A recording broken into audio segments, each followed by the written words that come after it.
ಮಗ ಇಂಟರ್ನಲ್ಸ್ ಓದ್ಕೊಳ್ಳಲ್ವೇನೋ? ಇಲ್ಲ ಮಗ, ಯಾಕೋ ಮೂಡಿಲ್ಲ.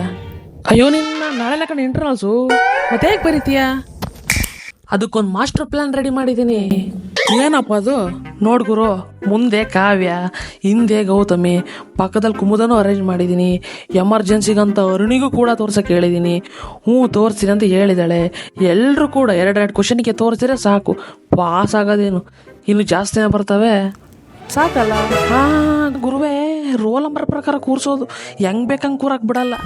ಅದಕ್ಕೆ ಪ್ಲಾನ್ ಬಿನೂ ರೆಡಿ ಮಾಡಿದ್ದೀನಿ. ಏನಪ್ಪ ಅದು?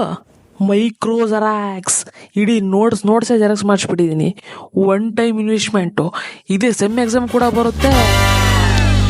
ಗುರು ಬೇಡ, ಸಿಕ್ಕಾಕೊಂಡ್ರೆ ನಿಂಬೆಣೆ ನೋಡು. ಏನು ಮಾಡ್ತೀಯ? ಇಲ್ಲಿ ಈಗ ಮಾಡು, ನಿನ್ನ ಅಕ್ಕಪಕ್ಕ ಯಾರು ಬೆಳ್ತಾರೋ ಅವ್ರಿಗೆ ತೋರ್ಸಕ್ಕೆ ಅರೇಂಜ್ ಮಾಡು. ಅಯ್ಯೋ ದೇವ್ರೆ, ಅವ್ರಿಗೆ ನಾನೇ ತೋರಿಸಿ ಪಾಸ್ ಮಾಡ್ಬೇಕು ಗುರು. ಆಲ್ರೆಡಿ ಹೇಳ್ಬಿಟ್ಟಿದ್ದಾರೆ ನನಗೆ. ಅಕಸ್ಮಾತ್ ಏನಾದರೂ ಸಿಕ್ಕಾಕೊಂಡ್ರೆ ನಮ್ಮ ಪೇರೆಂಟ್ಸ್ನ ಕರೆಸಿ ಮಾನ ಮರ್ಯಾದೆ ಇನ್ನು ಏನೇನೇ ಎಲ್ಲ ತೆಗಿತಾರೆ ನೋಡಪ್ಪ. ಇಷ್ಟೆಲ್ಲ ಯೋಚನೆ ಮಾಡಿದವನು ಅದನ್ನು ಯೋಚನೆ ಮಾಡಿರಲ್ವ? ಅದಕ್ಕೂ ಪ್ಲ್ಯಾನ್ ಸಿ ರೆಡಿ ಇದೆ. ಏನಪ್ಪ ಅದು? ನಮ್ಮ ಅಪ್ಪಾಜಿಗೆ ಆಲ್ರೆಡಿ ಒಂದು ಸುಳ್ಳು ಹೇಳಿದ್ದೀನಿ.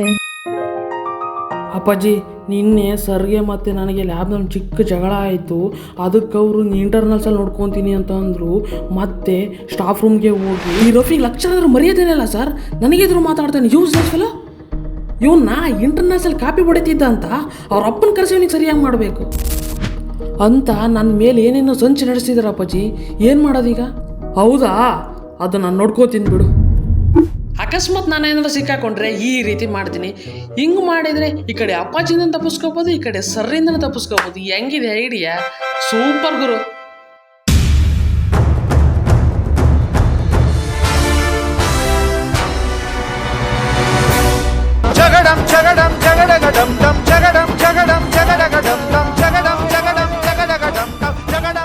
ಮೂರ್ ಬಿಟ್ಟು ನನ್ನ ಮಕ್ಕಳ್ರ ಓದ್ಕೊಳ್ರ ಅಂದ್ರೆ ಇಂಥವ್ ಮಾಡ್ತೀರಾ?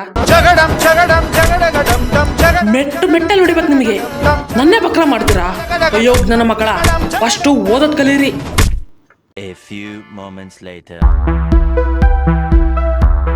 ನಾನು ಹೇಳೋ ತನಕ ಇಲ್ಲೇ ಕುತ್ಕೊಂಡು ಓದ್ಕೋಬೇಕು. ಮೊಬೈಲ್ ಗಿಬ್ಬಲ್ ಏನಾದರೂ ಮುಟ್ಟಿದ್ರೆ ಕೈಯೇ ಕತ್ತರಿಸ್ಬಿಡ್ತೀನಿ.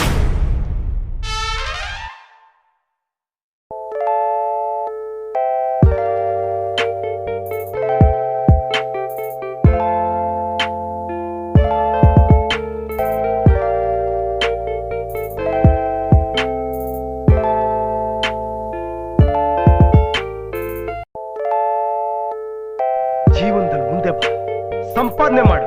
ಇಂಥ 100 ಅಲ್ಲ 1000 ಹುಡುಗಿರಿ ನಿಂದೆ ಬೀಳ್ತಾರೆ.